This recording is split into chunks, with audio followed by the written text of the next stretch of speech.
أعوذ بالله من الشيطان الرجيم بسم الله الرحمن الرحيم السلام عليكم ورحمة الله وبركاته الحمد لله رب العالمين والصلاة والسلام على أشرف الأنبياء والمرسلين وعلى آله وصحبه أجمعين رب اشرح لي صدري ويسر لي أمري واحلل عقدة من لساني يفقه قولي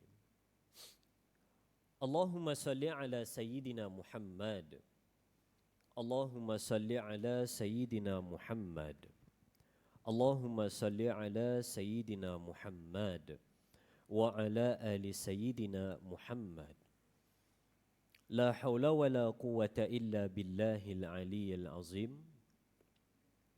Wa ba'du alhamdulillah.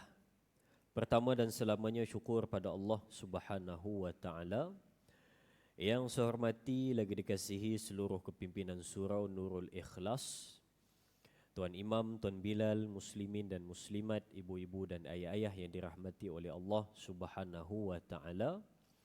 Mudah-mudahan pertemuan pada malam ini dirahmati dan diberkati dan dapat lagi kita bersama untuk melihat sambungan dalam kitab Bimbingan Mukmin pada bahagian yang menceritakan adab-adab bergaul dan bermasyarakat.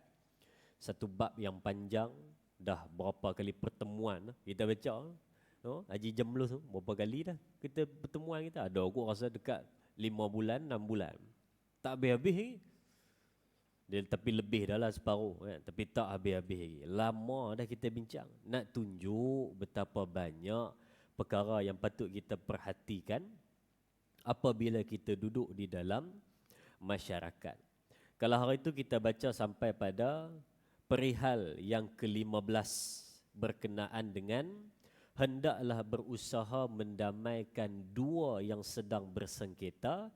Kalaulah dalam masyarakat kita ni ada hak bergaduh, bertelingkah, maka janganlah hanya sekadar tengok, hanya sekadar menyaksikan, melihat apa yang bakal terjadi. Tapi kita ni kena berusaha untuk mendamaikan mereka yang bertelingkah tersebut. Mereka bergaduh, bertelingkah, kena usaha cari jalan macam mana nak mendamaikan. Itu sifat yang semakin hilang dalam masyarakat kita pada hari ini. Yang ramainya apabila nampak orang bergaduh, bertelingkah, dia seronok menyaksikan. Siap dia buat siri episod lagi. Dia tanya, "Depa macam mana? Berbaik belum lagi? Aku rasa 3-4 bulan makan tu." Esok jumpa lagi tanya, "Ada nampak depa berbaik?" Tak tahu, dalam grup WhatsApp kawan ni post apa-apa, kawan ni tak balas apa pun, gaduh lagi kot. Rasanya makan tahun depa ni. Dia fikir makan bulan, makan tahun, 3-4 bulan, 6 bulan. Tapi dia tak terfikir pun macam mana cara aku nak membaikkan depa berdua ni. Maka di situlah dianjurkan pada kita, kata baginda Nabi SAW dalam satu hadis riwayat Imam At-Tabrani, kata Rasulullah, seutama-utama sedekah adalah mendamaikan orang yang berselisih ataupun bersengketa. Pahala besar tu. Dia lawan dia batu api. Kalau mendamaikan bersengketa ni, lawan dia pada batu api. Mendamaikan orang bersengketa ni pahala besar. Kalau jadi batu api, dosa besar. Nak menyebabkan orang putus silaturahim. Baik. Maka hari ini kita akan baca pada perihal ke-16. Perihal 16 apa dia? Maka dia menyebutkan, apabila kalian berada di dalam masyarakat, maka perihal ke-16 adalah hendaklah kamu menutup keburukan semua kaum muslimin. Ni apa cerita ni? Menutup keburukan kaum muslimin. Takkan dia buat benda jahat saya nak kena subahat dengan dia kot. Dia buat benda jahat, dia buat benda dosa, dia buat benda maksiat. Takkan saya nak diamkan kot? Takkan saya nak subahat dengan dia kot? Takkan saya tak boleh cerita untuk menegakkan keadilan? Takkan saya tak boleh cerita untuk menyelesaikan masalah? Takkan benda tu nak kena didiamkan? Lah. Yang tu bab lain, yang ini bab lain. Yang kalau bersubahat sembunyikan kemungkaran tu bab lain. Yang dimaksudkan hendaklah menutup keburukan semua saudara kaum muslimin kamu ni bab lain. Jadi kita tengok apa perbezaan dua benda tadi. Baik.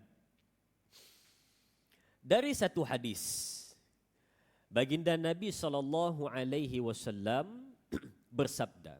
Hadis ini riwayat daripada Ibnu Abbas radhiyallahu anhu, bahawa baginda Nabi SAW bersabda, kata Nabi, barang siapa menutup keburukan orang Islam, maka Allah akan menutup keburukannya di dunia dan juga di akhirat. Diriwayatkan oleh Imam Muslim. Dan dalam hadis yang kedua kata baginda Nabi SAW, riwayat Imam At-Tabrani, kata Nabi, tidaklah seorang mukmin melihat sesuatu keburukan saudaranya, kemudian dia menutup, melainkan ia akan masuk ke dalam syurga. Ini satu perihal yang saya rasa selalu dah kita bincang. Tapi dalam hak selalu bincang pun, yang inilah yang payah kita nak perbetulkan. Maksud dia di sini nombor 16 ni adalah, kalau tuan-tuan ni dapat tahu satu benda buruk pasal orang, dapat tahu satu keaiban manusia, dapat tahu satu benda yang bila mana kita cerita pada orang lain, tuan punya badan rasa tak suka, rasa tak seronok, rasa tak selesa, maka janganlah pernah terdetik walaupun seinci dalam hati nak cerita pada orang, walaupun balik rumah cerita pada isteri, walaupun balik rumah nak cerita pada orang lain. Ada satu tempat tu, berlaku satu tempat, hamba Allah ni baru meninggal dunia. Dia meninggal dunia jatuh pokok. Bila jatuh pokok meninggal dunia, adalah mereka ni cerita kan, dia yang sedih tu apa? Surau tu dia baru nak tukar kapet baru. Kawan hak meninggal ni dia kata, hari Jumaat ni kita tukar kapet tu, aku tak sabar nak tengok. Khamis meninggal, nak tukar kapet Jumaat, Khamis meninggal, jatuh pokok. Dia panjat pokok jatuh. Maka bila mana jatuh pokok ni, semua orang ni mendoakanlah kebaikan kepada dia, selesai pun semua selesai. Maka adalah 2-3 orang hak kenal dia ni duk bawa cerita dia. Orang dah cuba tutup dah keaiban tu, dia bawa cerita. Dia kata, hamba nak tahu dia panjat pokok apa tu? Hamba nak tahu dia panjat pokok apa tu? Dia jatuh, hamba nak tahu panjat pokok apa? Lah kali kena sound, diam dua-dua. Tak payahlah duk cerita pokok apa jatuh di mana apa, semua benda dah selesai dah pun. Saya pun tak nak cerita panjang. Saya kira tuan-tuan pun dah terfikir apa yang saya maksudkan. Tapi yang kita nak cerita di sini apa? Yang kawan hak 2 orang tu yang sibuk sangat nak cerita tu kenapa? Yang sibuk sangat nak buka, orang tak tanya pun, dah tak ada orang nak ambil kisah dah pun, pasal itu orang semua dah selesai dah. Yang kawan ni sibuk duk tanya orang, hamba nak tahu pokok apa? Hamba nak tahu pokok apa? Lah, tak payahlah. Diam sudah. Yang sibuk nak pergi buka keaiban manusia ni kenapa? Samalah macam kita pada hari ni. Bila mana ada satu benda hak jadi, kita ni seronok nak bawa sebab keaiban orang. Cuba keaiban kita agak-agak jadi apa? Sebab tu Nabi pesan pada kita, bila mana hidup ni kamu buatlah kepada orang lain benda yang kamu suka orang buat kepada kamu. Maksudnya kalau kita tak suka orang bawa keaiban kita, jangan bawa keaiban manusia. Kalau kita tak suka orang kutuk kita, maka kita jangan kutuk orang. Kalau kita tak suka orang khianat pada kita, maka jangan mengkhianati manusia. Kalau kita tak suka keaiban kita dibuka di halayak ramai, maka jangan buka aib manusia. Tutup sudah. Masing-masing manusia ada aib, masing-masing manusia ada rosak dalam diri dia. Masing-masing ada kisah silam, masing-masing ada benda yang dia buat. Maka lebih baik kita fikir, macam mana aku nak selesaikan kehidupan aku sekarang supaya esok jadi lebih baik daripada nak memikirkan kehidupan orang lain sekarang. Esok kita tak tahu kehidupan kita macam mana.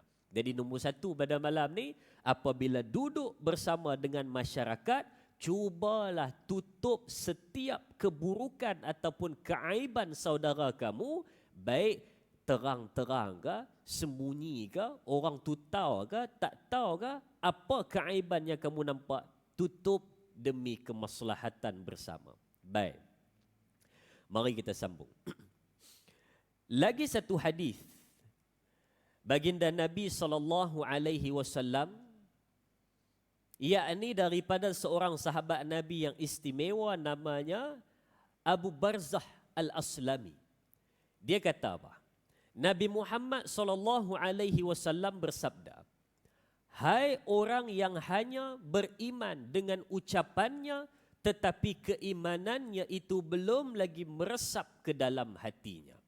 Janganlah kamu semua mengumpat orang lain, dan jangan pula mencari keburukan manusia.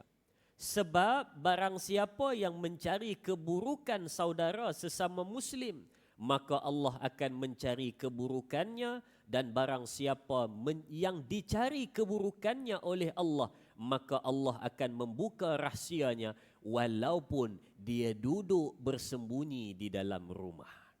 Ini Nabi pesan pada kita dalam satu hadis riwayat Imam Abu Daud dan juga Imam At-Tirmizi. Awal-awal Nabi pesan pada kita, satu tamparan hebat kat muka macam tu kena tampau. Nabi sebut apa? Wahai orang yang hanya beriman pada percakapan tapi tingkah laku tak ada. Maksudnya cakap pandai, sebut di mulut ni kira dia, kira A, tapi perbuatan tu tak nampak seperti mana apa yang di mulut. Bila nyembang dengan orang, kita ni kena tutup aib manusia. Kita ni tak boleh cakap benda-benda buruk pasal orang lain ni. Kita patut fikir pasal diri kita. Habis tutup mikrofon, habis ceramah, duduk di belakang ngutuk orang. Dia tu apa hal? Di sini hang lain, di belakang hang lain. Waktu mikrofon ada di mulut, kamu jadi orang lain. Bila mana mikrofon dah simpan dalam bilik PA system, kamu jadi orang lain. Maka saya pun takut kali. Sebab Nabi sebut, hai orang yang hanya beriman dengan ucapan tetapi keimanannya itu belum meresap ke dalam hati. Maksudnya cakap saja, tapi buatnya tidak. Bila sembang berapi, tapi langsung tak dikerjakan apa yang dibuat. Manusia yang hanya pandai bercakap, tapi dibuat tu tidak. Oh, ni kita takut ni. Sebab Nabi bagi satu tamparan hebat di awal. Dan kalau tuan-tuan tengok di sini, pada maksud terjemahan hadis tersebut, hatinya itu bukan koma, bukan titik, tetapi pengarang meletakkan pada di sini adalah tanda seru. Bila tanda seru, maksud dia baca macam mana? Wahai orang yang beriman pada lisan, tetapi bukan pada keimanan meresap ke dalam hati. Oh, macam tu kot. Sebab dia tanda seru. Kalau koma, tidak meresap ke dalam hati. Itu koma. Kalau titik, tidak meresap ke dalam hati. Itu titik. Tapi masalah dia seru. Tanda seru titik bawah air terbalik tu. Maksudnya dibaca dengan yang tidak meresap keimanannya ke dalam hati.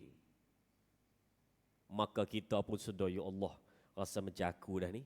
Sebut saja tapi buat tidak ni. Maka Nabi pun bagi tahu peringatan yang pertama. Jangan ngumpat orang. Jangan mengumpat orang. Jangan mengumpat orang. Ni tak lama habis Zulhijjah ni masuk Ma'al Hijrah. Habis Ma'al Hijrah kita sampai bulan Rajab, Isra' Mi'raj. Bila Isra' Mi'raj ni kita duk diberitahu, hang ni tak takut ke makan daging saudara sendiri? Hang ni tak takut ke makan daging saudara sendiri? Tak takut ke? Kita kata, ish, geli ingat makan daging saudara sendiri. Bila kita sebut je tu geli. Tapi bila mana kita duk buat mengata orang ni tak nak rasa apa pula. Tuan-tuan ingat saya cerita dulu. Yang kisah berlaku kepada satu orang soleh. Yang mana dia ni, satu hari dia pi satu rumah makan kenduri. Tuan-tuan semua ingat ni saya cerita dulu masa mula-mula saya mai dulu. Masa tu kita bawa mukaddimah pada pembukaan kitab Tanbihul Ghafilin. Ya? Dia ni pi kenduri satu rumah, pi makan. Bila mana makan, balik kawan. Lari balik. Tuan rumah ni tengok, tuan rumah kata, hai, orang baru hidang makanan, kawan dah balik ya. Dia balik tu beradab lah. Jangan tuan-tuan kata dia cabut balik hilang itu. Dia balik beradab. Dia nak makanan sampai dia bangun minta izin. Dia kata, tuan saya nak balik. Terima kasih tuan jemput. Saya balik dulu. Kawan tuan rumah ni rasa tak sedap hati lah. Kalau lepas dia makan kawan ni balik, okey lah lagi. Ini makanan baru dihidang, kawan ni balik. Oh, dia kata sudah. Apa benda tak kena aku buat ni? Apa benda tak kena aku buat ni? Aku tak ada buat apa pun. Takkan hidangkan makanan pun dia cabut lari. Maka habis saja kenduri, tuan rumah ni pun pilah jumpa dengan orang soleh tadi. Bila pergi jumpa, dia kata, tuan, saya minta maaf lah kalau apa-apa saya buat dalam majlis tadi menyinggung hati tuan. Sampai tak dan makan tuan, balik terus. Oh, minta maaf lah tuan ni kalau ada benda silap saya buat. Dia kata, awak tak ada buat apa-apa, semua okey. Dah tu, kalau okey yang tuan cabut balik tu kenapa tak makan? Dia kata, tadi masa saya duduk tunggu makanan dihidang, lepas baca doa, saya dengar dua orang hamba Allah sebelah saya ni mengumpat saudaranya yang lain yang tidak hadir ke majlis tersebut. Saya ni duk terbayang ni, dia makan daging saudara dia sendiri. Oi, saya lawyer tekak nak muntah, dia kata. Saya terbayang dia makan daging saudara dia sendiri. Itu yang saya minta izin nak balik. Sebab saya tak lalu nak makan. Sampai macam tu dia terbayang. Dia kata sampai saya tak lalu nak makan. Tu saya minta izin nak balik. Bukan tuan tak ada buat apa silap. Tak ada langsung. Sumpah tuan tak ada buat apa silap. Tapi saya balik tu sebab tekak saya dah meremang kembang. Sebab saya terbayang dia makan daging saudara dia sendiri. Mengumpat orang. Baru lepas baca doa selamat, mai dihidangkan dengan jamuan, duduk dalam majlis yang baik, tiba-tiba ngumpat orang, weh, tak kena pada tempat ni. Tak kena pada tempat. Sebab tu kita ni, selain daripada kita duk faham, kurang ajar bila bercakap tu adalah kalau tinggi suara dengan orang lebih tua daripada kita. Betul, dia tidak sopan. Tapi bukan tu saja. Ada orang yang faham, dia kata, apa maksud bercakap tak sopan? Percakapannya itu tidak berakhlak, percakapannya itu tak sopan. Apa maksud dia? Mungkin kita kata contohnya adalah apabila mengeluarkan kata-kata kesat. Anak kita tinggi suara depan orang tua, kita tampar muka dia sebab tinggi suara. Anak kita bercakap benda-benda kesat, kita tampar mulut dia sebab cakap benda tak elok. Anak kita duk cakap benda-benda merapu, kita tampak kaki dia. Cakap benda-benda merapu. Jangan. Tiba-tiba habis kita marah anak kita duk dua lelaki bini, duk ngumpat orang. Patut-patut kita lagi kurang ajar daripada anak kita. Anak kita walaupun dia sebut benda merapu, dia tak masuk lagi pada melibatkan orang lain. Dia hanya istighfar, hilang selesai masalah dia cakap tadi. Dia tak melibatkan siapa-siapa. Walaupun dia ni bercakap kata-kata kesat ataupun tinggi suara. Kawan ni minta maaf pada pakcik tu, selesai dah. Pakcik minta maaf, pakcik saya tertinggi suara tadi. Tak apa, nada je macam tu. Pakcik okey, okey ya. Masalahnya kita sekarang ni duk kutuk orang ni. Duk kutuk orang, duk umpat orang. Maknanya kita lagi dahsyat keburukan lisan daripada budak hak tinggi suara tadi, daripada budak hak kata kesat tadi, daripada budak yang bercakap merapu tadi. Kita lagi dahsyat keburukan lisan. Tapi kita tak perasan. Kita tak nampak itu satu benda yang tidak ada adab, tidak ada sopan. Tambahan pula kita bercakap tu melibatkan manusia yang lain. Bukan hanya kita berdosa, maka kita terlibat, melibatkan masalah orang lain. Ini yang patut diperhatikan. Nombor satu, Nabi pesan, jangan kamu mengumpat orang. Nombor dua, jangan pula mencari keburukan mereka. Saya sebut hari itu pada awal perbincangan bab adab bergaul dan bermasyarakat. Islam ajar pada kita, Nabi ajar pada kita, kalau nampak keburukan, tegur. Tetapi bukan mencari keburukan untuk ditegur. Saya ulang, kalau kita nampak keburukan, maka tegur. Tetapi jangan mencari keburukan untuk ditegur. Maksudnya apa? Dia mai pada satu zaman manusia ni semua kerja dia melihat di mana keburukan orang ni. Duk cari tengok video dia. Ada tak dia buat benda buruk? Nah, ada. Oh, ceramah pandai. Minum tangan kiri. Nah, aku dapat. Padahal dia tak tahu ke live kamera ni. Dia terbalik. Kalau tuan-tuan tengok di telefon, saya pegang ayat tangan kanan. Bila minum, nampak di sana tangan kiri. Tiba-tiba nampak dia pun kata, nah aku dapat pun. Ceramah bukan main dia ni. Dapat dah. Screenshotnya tu sebar. Tengok ni. Dia ceramah disuruh kita pumpang-pumpang. Tengok minum tangan kiri. Ada tang mana dia ni. Mai seorang komen. Hang ni dia kata. Betul punya cari kesalahan orang. Itu bukan tangan kiri. Itu kamera trik. Memanglah nampak tangan kiri. Sebab hang mencari di mana keburukan dia. Sebab tu hang nampak, oh dia minum tangan kiri. Tapi kalau kamu ni melihat daripada sudut mata lebah, nampak hak baik-baik, automatik otak bagi tahu, ni kamera bukan tangan kiri. Dia minum tangan kanan. Tapi tengok di telefon nampak tangan kiri. Masalah dia hari ni adalah, dia timbul satu generasi masyarakat, hak jenis duk perhati. Mana kesalahan dia? Mana kesalahan dia? Dapat, dia sebarkan, dia besar-besarkan, dia nak tunjuk ni dia bukan baik sangat pun, ada juga buruk dia. Benda ni terjadi bila? Biasanya benda ni akan terjadi apabila orang itu ditegur ataupun dinasihati. Maka dia tak boleh terima teguran tersebut. Maka dia pun datang bisikan syaitan dalam hati. Syaitan kata, hang tak sah dengar lah teguran dia tu. Dia pun lebih kurang macam hang. Hang ada benda jahat, dia pun ada benda jahat. Beza dia nampak kejahatan hang, hang tak nampak kejahatan dia. Apa kata hang pi cari pula? Di mana kejahatan dia? Supaya hampa sama-sama label lah. Hang tak payah tegur dia, dia tak payah tegur hang. Hampa dua-dua sama-sama jahat. Datang bisikan iblis. Ya. Sebab tu kita ni berhati-hatilah. Jangan duk cari kesalahan orang. Bila cari memang nampak. Memang nampak sebab kita cari. Maka lihatlah sudut pandang baik dalam kehidupan manusia tersebut. Baik. Yang ketiga. Nabi sebutkan pada kita. Siapa yang suka mencari keburukan manusia, maka nanti Allah akan mencari pula keburukannya. Dan barang siapanya Allah dedahkan keburukan dia, cari keburukan dia, maka berhati-hatilah kamu di situ. Kalau dah sampai pada tahap tu, menyoroklah kamu di mana pun, walau celah bukit, walau balik tanah, walau dasar laut, walau atas langit, maka Allah akan tetap mempamerkan di mana kesilapan kamu. Masa tu baru kita sedar diri. Masa tu baru kita ni rasa tersentak. Ya Allah, macam ni rupanya rasa apabila aku punya aib dipertonton dan nampak pada orang lain. Ya Allah, malunya muka aku mana nak letak. Masa ni baru kita perasan. Tapi waktu kita membuka keaiban manusia, kita tak pernah terfikir. Masa tu kita akan mula sedar betapa pedih dan pahitnya apabila manusia mengetahui setiap sisi gelap kehidupan kita, aib namanya. Baik. Perenggan seterusnya. Pada satu kejadian, iaitu ada seorang khalifah di zaman dahulu.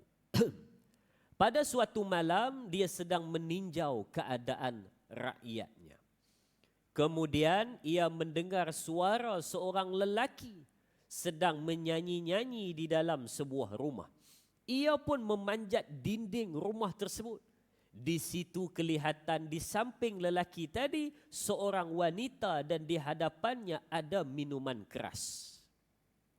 Dengan nada marah, khalifah tadi berkata, "Hai musuh Allah, apakah kau kira bahawa Allah akan menutup kelakuanmu yang keji itu sedangkan engkau sedang melakukan kemaksiatan kepadanya?" Orang itu lalu berkata, hak laki-laki tadi ya. Laki-laki tadi pun berkata, "Dan Tuan sendiri, bagaimanakah hai Amir? Jangan tergesa-gesa marah. Kalau saya melakukan kemaksiatan, maka hanyalah satu maksiat sahaja yang ku lakukan. Tetapi tuan telah melakukan 3 kemaksiatan sekaligus. Kawan ni marah lah. Dia kata aku panjat dinding punya jenuh nak tegur hang, naik-naik hang pula tegur aku. Marah kawan. Maka hak yang minum minuman keras tadi dia pun sebut, saya ni buat satu je kemaksiatan. Tuan hak panjat dinding rumah saya ni, nak tegur saya ni 3 tuan buat sekaligus. Kawan ni kata, laki-laki ni ku pukul ke sekejap lagi kot. Lalu khalifah tadi marah dan terus berkata, benda apa yang aku buat? Aku buat apa? Aku tegur hang pun salah ke? Benda apa aku buat? Cerita pada aku, apa kesalahan aku buat 3 sekaligus tadi? Orang itu pun menjawab, bukankah Allah telah berfirman dalam surah Al-Hujurat ayat ke-49. Apa kata Allah? Wala tajassasu. Janganlah kamu mengintip-ngintip mencari kesalahan orang. Sedangkan kini Tuhan melakukannya. Bukankah Allah juga telah berfirman dalam surah Al-Baqarah ayat 189. Kata Allah dalam mafhumnya, dan bukanlah perkara kebajikan kamu memasuki rumah dari bahagian belakang, sedangkan Tuhan sedang memanjat dinding rumah saya. Bukankah Allah telah berfirman dalam surah An-Nur ayat 27, kata Allah, janganlah kamu masuk ke dalam mana-mana rumah yang bukan rumah kamu, sedangkan Tuhan kini berada dalam rumah saya tanpa izin dan tanpa ucapan salam. Bukankah 3 kemaksiatan itu Tuhan sedang lakukan pada ketika ini? Duk intip kesalahan orang, duk masuk rumah orang daripada belakang, duduk dalam rumah orang masuk tanpa kebenaran. 3 kesalahan Tuhan sedang buat sekarang. Khalifah itu pun hilang kemarahannya dan bertanya, apakah kiranya engkau dapat menjadi orang baik sekiranya engkau aku ampuni kelakuanmu? Ia pun menjawab, ya, dapat wahai Tuan. Demi Allah, sekiranya Tuan suka mengampuni kesalahanku, pasti aku tidak akan mengulangi lagi. Khalifah itu lalu memaafkan dan keluar meninggalkan orang tersebut. Tu dia. Rupa-rupa di sini hak kita kena faham ni. Dalam kita duk fikir diri kita hak paling baik, nak menegur kesalahan orang, nak menegur keburukan yang manusia tu buat, rupa-rupanya kita terlepas pandang. Dalam nak jadi baik, kita sedang menjadi jahat tanpa sedar. Oi, mana boleh dia kata, saya nak tegur pun jahat ke? Sungguh, ramai manusia pada hari ini, dia nak jadi orang baik, tetapi menjadi jahat tanpa sedar. Macam tadi, duk dengar, bunyi apa, duk menyanyi seronok sangat ni, lain macam ni. Nampak pula ada macam 2-3 orang bayang-bayang ni. Ni nak kena intip ni. Usaha panjat ni. Usaha panjat. Kalau rumah sebelah-sebelah tu usaha ambil cawan tu, dengar di dinding tu. Dengar, isteri tanya, ada dengar bunyi bang? Tak ada lagi, dia kata, dengar lagi. Nak dengar. Apa berlaku di sebelah? Usaha tu. Maka yang ni hak nombor 1 sekali. Surah Al-Hujurat bagi tahu, jangan duk intip kesalahan orang. Saya kata tadi dah di awal. Kalau cari memang nampak. Kalau diintip memang nampak. Kalau diintai memang nampak. Masalahnya pada hari ni jangan duk intai. Kalau nampak depan mata kita tegur. Bila mana dah tak ada, jangan pi cari pula. Hari ni rasa bosan lah tak ada tegur orang. Tak ada siapa-siapa buat salah kepada hari ni. Aku kena carilah siapa-siapa buat salah untuk aku tegur, untuk aku nasihat. Barulah aku dapat pahala. Tak payah. Nampak depan mata tegur. Kalau tak ada, duk diam sudah. Fikir diri kamu di mana kesilapannya. Dahlah pi intip kesalahan orang. Pi panjat rumah orang pula. Dahlah pi panjat pintu belakang pula. Dahlah pintu belakang. Masuk dalam rumah tu tanpa izin. Maka macam tu je buta-buta buat maksiat tadi tegur. Dia kata saya 1 kemaksiatan. Tuan 3. Siapa lagi teruk dia kata. Maka kawan ni pun alah malu. Langsung dia sebut, kalau aku maafkan kamu, kamu nak taubat tak? Dia kata saya ni kalau dimaafkan, saya tobat tak buat dah. Langsung dia tinggalkan, dua-dua dapat kebaikan. Ni cara hak paling baik. Simple cerita dia tapi dia ajar pada kita satu benda yang sangat besar dalam kehidupan. Baik. Sebelum laungan azan kita sambung lagi satu hadis dari baginda Nabi sallallahu alaihi wasallam. Hadis ini riwayat daripada Imam Bukhari dan juga Imam Muslim bagi menutup fasal ke-16. Kata baginda Nabi sallallahu alaihi wasallam dari Salim bin Abdullah, ia berkata, "Sami'tu Abu Hurairah yaqulu sami'tu Rasulullah sallallahu alaihi wasallam yaqul." Daripada Salim bin Abdullah, daripada Abu Hurairah, dia dengar Nabi Muhammad sallallahu alaihi wasallam berkata, "Semua umatku akan menerima pengampunan melainkan orang yang melakukan kesalahan secara terang-terangan." Termasuklah melakukan kesalahan secara terang-terangan itu apabila seseorang itu melakukan kesalahan secara sembunyi-sembunyi pada malam hari. Kemudian pada paginya Allah menutup kesalahannya, tetapi dia sendiri memberitahu perbuatannya itu.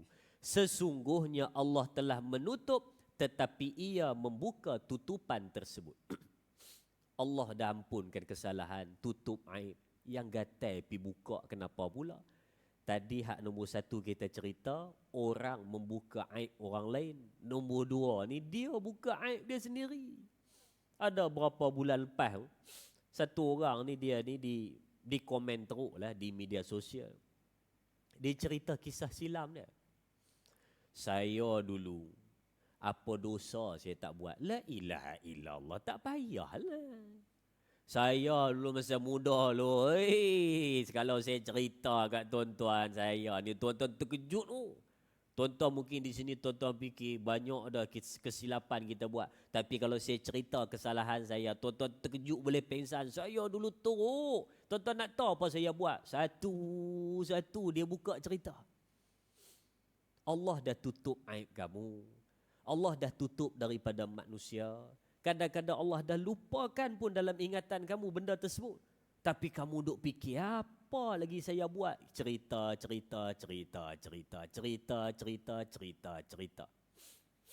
Yang cerita sendiri satu hal, yang cungkil satu hal. Saya pernah sebut pada satu orang penceramah motivasi. Bukan saya tegur dia, tapi saya cerita benda ni sebab dulu-dulu biasa orang buat. Bukan tegur dia, tapi saya cerita pada dia. Saya kata saya tak berapa setuju dan sangat tak setuju. Bukan tak berapa setuju, sangat tak setuju. Sebab dulu-dulu ada penceramah-penceramah motivasi, dia main sekolah rendah, sekolah menengah, dia suka tanya soalan-soalan cepu mas. Saya tak tahu tuan-tuan di sini mungkin pernah kenal soalan-soalan macam tu. Di antara soalan yang dia tanya adalah, adik-adik, hari ni kita dalam ceramah motivasi. Sebelum start, abang nak tanya, siapa pagi tadi tak sembahyang subuh? Angkat tangan. Astaghfirullahalazim. Siapa pagi tadi tak sembahyang subuh? Angkat tangan. Tengok-tengok dia seorang angkat tangan. Nampak sangat hang seorang tak sembahyang. Semua segan nak angkat, kawan ni tolak sana. Hang lah tak sembahyang, angkatlah. Dia kata, oh malu nak mengaku Baik, abang panggil seorang-seorang. Adik, mai, abang nak tanya. Tok mikrofon di mulut ni. Adik, bagi tadi sembahyang subuh tak? Adik ni pun dah mikrofon depan mulut. Takkan tak cakap? Saya sembahyang tapi lewat pukul 7.50 baru sembahyang. Terlelap bang. Nampak? Patutlah adik belajar tak apa cemerlang. La ilaha illallah. Dah lah dia balun kawan tu tak sembahyang subuh. Dia balun pula. Patutlah belajar tak cemerlang. Adik-adik, kita kena sembahyang subuh baru dapat mulakan hari dengan baik. Jangan jadi macam dia. Amboi, tak boleh macam itu. Dia tanya pula soalan kedua. Baik, adik duduk, terima kasih. Abang nak tanya soalan kedua. Siapa pagi tadi keluar rumah, dia tak salam pun mak ayah dia? Angkat tangan. Nampak? Ini punca kedua. Kenapa adik-adik tak berjaya? Satu, adik tak sembahyang subuh. Yang kedua, adik mengaku sendiri. Adik tak salam mak ayah pagi tadi. Aduh. Kalau hang pi tanya macam itu, seganlah dia. Tuan-tuan cuba bayang, hak yang bangun berdiri tadi kena tanya sembahyang subuh ke tidak tadi. Tiba-tiba dia mengaku dia tak sembahyang pagi tadi. Agak-agak habis je ceramah tu apa jadi dia? Ni, satu sekolah kutuk ni. Satu sekolah kutuk ni. Lalu je, tak sembahyang subuh. Lalu pula kat sini, tak sembahyang subuh. Langsung kena cop kawan tu. Nama dia Iman. Iman tak sembahyang subuh. Nah. Asal punca dia siapa? Ni. Hak laki-laki yang bertanya tadi. Mana boleh tanya soalan macam tu? Kalau umum tak ada masalah. Kalau dipanggil spesifik, suruh angkat tangan, detail, tak boleh. Sebab dia melibatkan aib manusia. Walaupun memanglah betul kita nak tegur dia. Memang betul benda dia buat tu salah. Dosa tak sembahyang tu. Tapi janganlah ditanya seperti itu. Halayak ramai semua tengok, menjatuhkan air muka dia, maka aib pada diri dia. Maka ni kita kena hati-hati. Sama agak kita kadang-kadang duduk di rumah. Duduk di rumah kan dengan family kita, dengan anak-anak kita. Kadang-kadang dengan anak-anak pun boleh terjadi. Anak kita ada 5 orang. Kita menyimbang 5 orang, tiba-tiba kita buka aib satu orang ni. Ayah cukup tak suka. Kalau ada orang jenis mencuri, ayah cukup tak suka.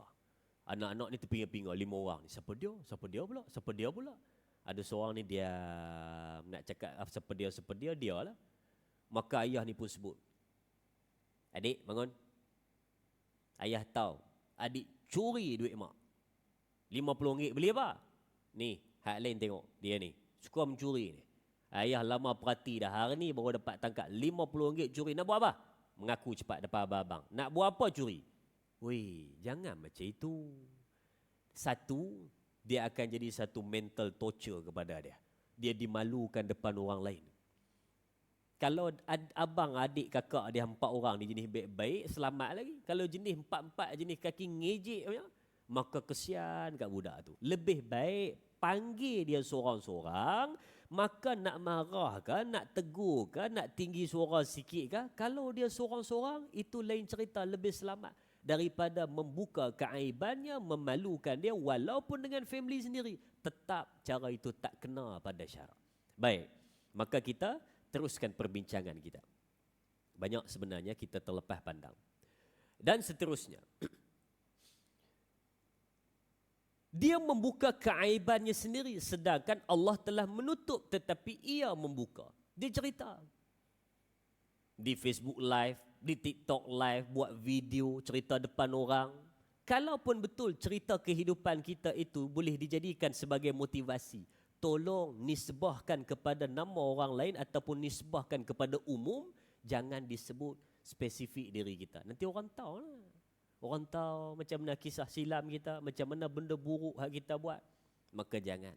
Lebih baik kita tutup kerana Allah dah bagi peluang kepada kita. Dan hadis yang seterusnya, baginda Nabi SAW bersabda lagi dalam satu hadis riwayat Imam Bukhari, kata baginda Nabi, barang siapa yang memperdengarkan, menghebahkan suatu berita satu kaum, sedangkan mereka itu membencinya, maka orang tadi akan dituangkan telinganya dengan timah mendidih pada hari kiamat. Apa maksud dia? Dia kata orang ni duk cerita satu benda, pasal satu orang, pasal satu kaum. Kalaulah tuan punya badan dengar apa yang kita cerita ni, dia tak suka, dia benci, dia tak seronok, dia sedih, dia malu, maka orang macam ni hati-hati. Kalau tak minta maaf, nanti dituang dalam telinganya timah yang mendidih di negeri akhirat. Kita beri laluan kepada laungan azan, nanti kita sambung sikit lagi untuk penutup.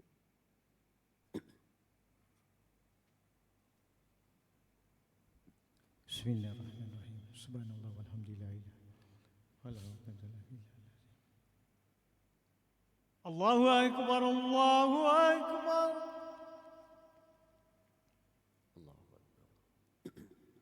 Allahu akbar, Allahu akbar.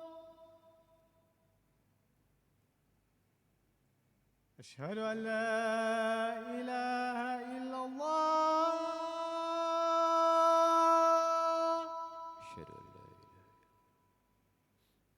أشهد أن لا إله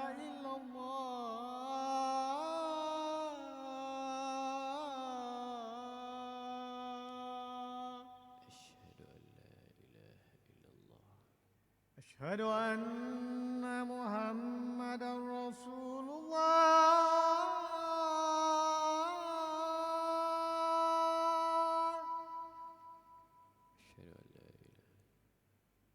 أشهد أن محمدا رسول الله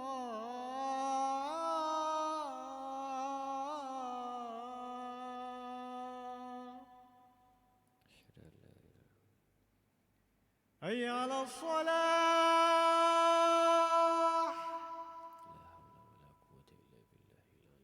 حي على الصلاة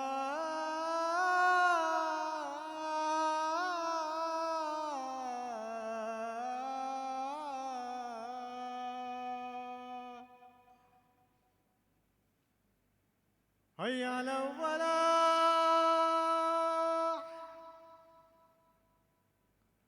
حي على الفلاح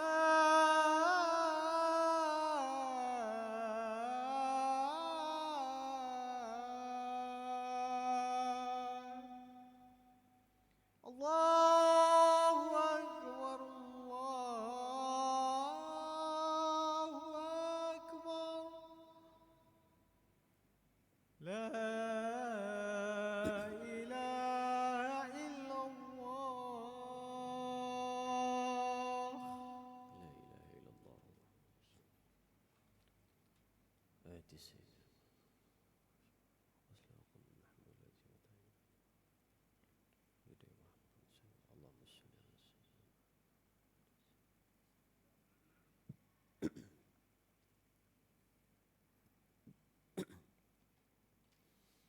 Alhamdulillah. Kita sambung sedikit lagi sebelum kita berhenti untuk menunaikan solat fardu Isyak secara berjemaah. Dan tadi kita membicarakan pada bahagian yang terakhir berkenaan dengan bagaimana yang disebut jangan menceritakan keburukan manusia, jangan membuka aib manusia, dan jangan membuka aib kamu. Ini adab yang ke-16 di dalam adab-adab kehidupan bermasyarakat. Dan kita baca yang ke-17 sebagai penutup, iaitu hendaklah menjaga dan berhati-hati daripada tempat-tempat yang membawa prasangka untuk melindungi hati orang daripada prasangka yang buruk dan lidah-lidah mereka yang akan mengumpat. Sebab kerana apabila orang itu melakukan maksiat kepada Allah dengan prasangka buruk, maka kita juga mendapat dosa kerana kitalah asal maksiat tersebut. Maka itu berhati-hatilah kita. Baik. Apa dia yang ke-17 ni? Dia kata jangan kamu ni duduk di tempat-tempat yang menimbulkan prasangka buruk orang. Contoh, kita ni duk buk motor nak pergi beli barang. Tiba-tiba kita ni duk jalan, tercabut kasut. Bila tercabut kasut, nak pakai balik kasut bertali, dia lalu depan kedai nombor, dia kata, "Tuan pinjam kursi ya, nak ikat tali kasut." Duduklah kawan depan kedai tu, duduk ikat tali kasut. Maka orang-orang surau pun lalu beli barang, gak nampak. Ui, loh, hei, tak kusangka. Selama ni kupikirkan dia soleh. Rupa-rupanya nah, hei. Bukan kawan tu pi beli, bukan kawan tu pi... Bukan. Dia ikat tali kasut. Tapi masalah dia satu. Punya banyak derek kedai di situ yang hampir berhenti depan tu apa. Lalu manusia ni pun ngumpat. Balik ngumpat, tak ngumpat rugi. Ngumpat kawan, ngumpat. Berdosa tak ngumpat? Berdosa. Tapi yang ikat tali kasut tadi pun dapat dosa. Apa hal saya kena dosa sekali? Bukan saya mengumpat, saya ikat tali kasut pun berdosa kah? Yes, kamu berdosa.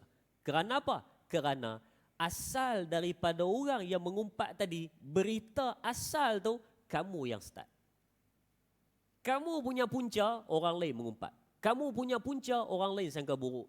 Betul, mereka ni salah juga. tak soal selidik, tak usul periksa, pi terus ngumpat, sangka buruk. Betul itu kesalahan mereka, besar juga dosanya. Tapi asal daripada kesalahan tersebut, kamu punya hal. Contoh kedua. Dia ni duda, isteri meninggal, lama, nak kahwin pun dia kata malas dia nak cari, dia kata. Tapi jenis suka masak, rajin masak.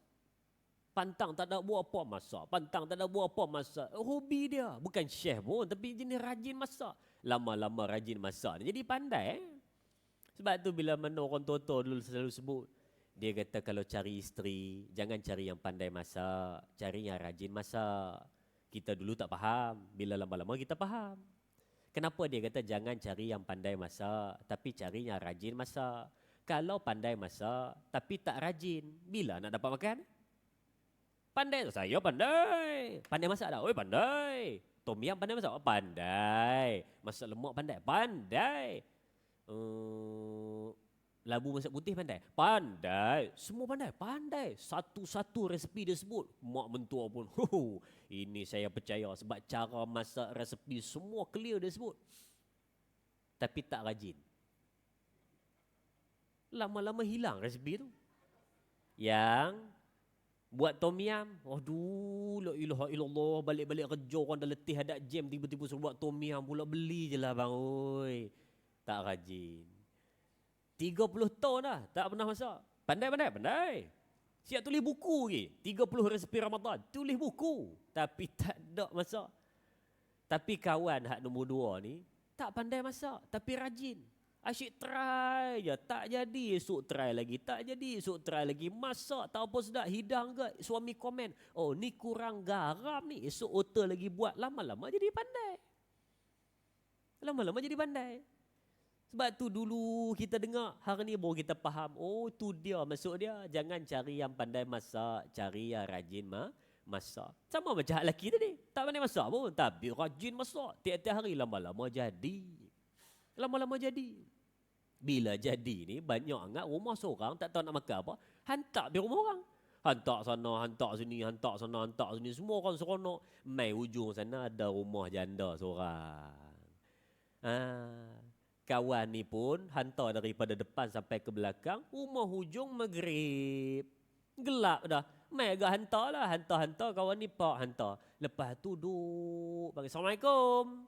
Assalamualaikum, nak hantar lauk ni. Last sekali dia kata, mana dia orang ni kipas terbuka, lampu terbuka, tapi tak ada nyaut. Sangkut di pintu je lah. Kawan pun masuk pagar, sangkut di pintu. Bila sangkut di pintu, keluar Tok Bilal nak pi azan maghrib. Nampak, hai, baru keluar daripada pintu. La ilaha illallah. Tak kusangka. Apa, sebelum ni tengok baik je. Rupa-rupanya maghrib-maghrib. Dia nampak gaya macam tengah tutup pintu. Padahal tak, kawan tengah sangkut lauk. Tok Bilal ngumpat, bawa ke masjid ngumpat. Habis mayang maghrib ngumpat, pas mayang isyak ngumpat. Berdosa tak Tok Bilal tu? Berdosa. Hak geng-geng mengumpat tu berdosa tak? Berdosa. Besar tak dosa dia? Besar. Wajib kami minta maaf pada orang yang diumpat? Wajib. Tapi yang sangkut lauk di pintu pun hang ada saham dosa. Astaghfirullahalazim. Kenapa saya terlibat sekali? Takkan sangkut lauk di pintu pun berdosa. Takkan sedekah makanan pun berdosa. Kata sebaik-baik sedekah bagi orang makan. Saya bagi orang makan pun berdosa. Apa benda ni? Berdosa dia bukan bagi orang makan. Berdosa dia, hang punya punca, orang lain mengumpat hang. Patutnya dah bagi salam, dah tahu rumah siapa, tak ada orang. Biarlah kipas berpusing, biarlah lampu menyala pun. Maka baliklah. Sebab dia tak keluar. Ataupun bagi pada orang lain. Contoh ada orang sebelah ni ke. Bagi pada suami dia, pesan pada suami dia. Bagi, suruh isteri hang bagi kat sebelah ni. Aku duk panggil tak keluar-keluar pun. Suruh isteri hang bagi. Keluar isteri dia, bagi, tak timbul fitnah, tak jadi masalah. Yang hari ni kita sengaja buat supaya kita ni masuk dalam umpatan manusia. Sebab tu disebutkan tadi. Maka kita pun akan dapat dosa kerana kita asal daripada dosa tersebut berlaku. Dan hal ini disebutkan dalam firman Allah Subhanahu wa taala dalam surah Al-An'am ayat 108. Dan janganlah kamu mencerca benda-benda yang mereka sembah yang lain daripada Allah, kerana mereka kelak akan mencerca Allah secara melampaui batas dengan ketiadaan pengetahuan. Hang pi kutuk dia punya sembahan dia, nanti dia kutuk Allah pula. Hang pi kutuk depa, nanti dia kutuk kita pula. Sebab tu ada satu orang hakim, dia pernah sebut kepada satu orang remaja. Dia kata, kamu sayang tak pada mak dan ayah kamu? Dia kata, sayang. Kalau kamu sayang, janganlah kamu mengutuk ataupun menghina mak dan ayah kamu. Dia kata, saya tak pernah menghina mak dan ayah saya. Sumpah saya tak pernah, dia kata. Maka Syekh Hakim ni pun sebut, dia kata, kamu baru je menghina mak dan ayah kamu. Dia kata, na'udzubillah, saya tak pernah hina, bila saya hina? Dia kata, bukankah tadi kamu baru lepas menghina mak dan ayah saudara kamu? Dia kata, saya minta maaf, betul. Tapi saya tidak menghina mak dan ayah saya.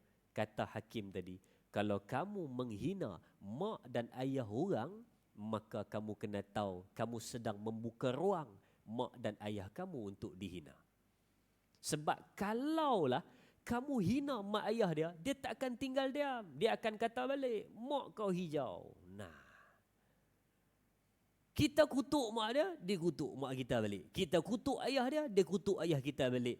Kita punya mak dan ayah dikutuk kerana kita. Maka sebab dia mai daripada kita. Seumpama kitalah yang mengutuk family, mak atau ayah kita. Kerana apa? Kerana kita yang membuka ruang tersebut. Sebab itu sama seperti mana disebutkan dalam surah Al-An'am sebentar tadi, kamu pi kutuk sembahan mereka, maka mereka akan kutuk Allah Subhanahu wa taala pula. Kamu kutuk sembahan mereka, mencerca sembahan mereka, maka nanti kelak mereka pula akan mencerca Allah kerana perbuatan kamu yang telah melampau batas. Sebab tu hati-hati. Dalam nombor 17 ni dipesan pada kita kehidupan bermasyarakat, maka berhati-hatilah daripada cercaan manusia yang datang direka oleh diri kamu sendiri. Baik, sebagai penutup mari kita lihat hadis dan juga pesan daripada Sayyidina Umar. Dalam sebuah hadis baginda Nabi SAW, Rasulullah SAW bersabda, bagaimana pandangan kamu terhadap orang yang mencaci maki kedua orang tuanya sendiri? Tadi saya sebut cerita hakim tu. Maka di sini dalilnya cerita ini datang daripada baginda Nabi SAW. Nabi tanya, macam mana pandangan kamu kalau ada anak yang mencaci maki orang tua dia? Maka jawab sahabat ini, apakah ada orang tua yang memaki orang tuanya sendiri? Pemuda ni, sahabat ni jawab. Dia kata, ada ke anak maki orang tua dia? Tak ada kot ya Rasulullah. Nabi tanya lagi, apa pendapat kamu kalau ada anak yang maki orang tua dia? Dia kata, tak ada ya Rasulullah anak yang sanggup memaki orang tuanya. Maka Nabi Muhammad SAW bersabda, ada. Nabi kata, ada. Iaitu orang yang memaki caci kedua orang tua lain, kedua orang tua orang lain, dan orang tua itu membalas maki caci itu kepada orang tuanya. Itulah yang Nabi maksudkan. Kalaupun hang tak kutuk mak ayah hang kutuk mak ayah orang, seumpama mana kamu mengutuk mak dan ayah kamu sendiri, maka besarlah dosanya. Kalau kata pun tak boleh, apatah lagi maki, apatah lagi kutuk, termasuk dalam dosa besar yang kedua, iaitu derhaka kepada kedua ibu bapa, ada dalam kitab dosa-dosa besar Al-Kabair. Baik. Dan penutupnya daripada Sayyidina Umar Al-Khattab radhiyallahu anhu. Barang siapa yang meletakkan dirinya di tempat yang menimbulkan prasangka, maka janganlah ia mencela orang yang mengutuk dan mengumpatnya dengan sangkaan buruk kerana ia berasal daripada dirinya. Kalau orang kutuk, jangan marah orang tu. Kalau orang tu sangka buruk pada jangan marah pada orang tu. Kalau orang tu duk mengumpat kamu, jangan marah pada dia. Kerana kamu yang membuka ruang untuk umpatan itu datang, kamu yang membuka ruang untuk prasangka buruk itu datang. Jadi cukuplah dua tu kita baca pada malam ni. Yang pertama, jangan buka aib manusia, dan yang kedua, jangan letakkan diri kamu di ruang-ruang yang boleh timbul fitnah dan prasangka buruk daripada manusia, supaya kita dapat hidup dalam masyarakat dalam keadaan baik, aman dan harmoni. Mari kita tutup dengan doa. أعوذ بالله من الشيطان الرجيم بسم الله الرحمن الرحيم الحمد لله رب العالمين والصلاة والسلام على أشرف الأنبياء والمرسلين وعلى آله وصحبه أجمعين اللهم اغفر لنا ذنوبنا ولوالدينا وارحمهم كما ربونا صغارا بسم الله الذي لا يضر مع اسمه شيء في الأرض ولا في السماء وهو السميع العليم. Ya Allah, andai ada dalam majlis ini yang sakit, kau sembuhkanlah. Andai ada yang berhutang, kau langsaikanlah. Andai ada yang bergaduh, kau damaikanlah. Andai ada yang bermasalah, kau bantulah ya Allah. Satukan hati-hati kami, jauhkan kami dari bala, wabak, bencana, dan khususnya yang utama kejahatan jin dan manusia. Ya Allah, jadikanlah kami golongan yang mendirikan solat, golongan yang mendatangi majlis ilmu, golongan yang dipakaikan dengan akhlak yang baik lagi cantik. Rabbana atina fid dunya hasanah wa fil akhirati hasanah wa qina azaban nar. Wa sallallahu ala sayyidina Muhammad wa ala alihi wa sahbihi wa tabaraka wa sallam walhamdulillahi rabbil alamin. Minta maaf jika ada terkasar bahasa, tersalah bicara. Berjumpa lagi di lain masa. Sekian. Assalamualaikum warahmatullahi wabarakatuh.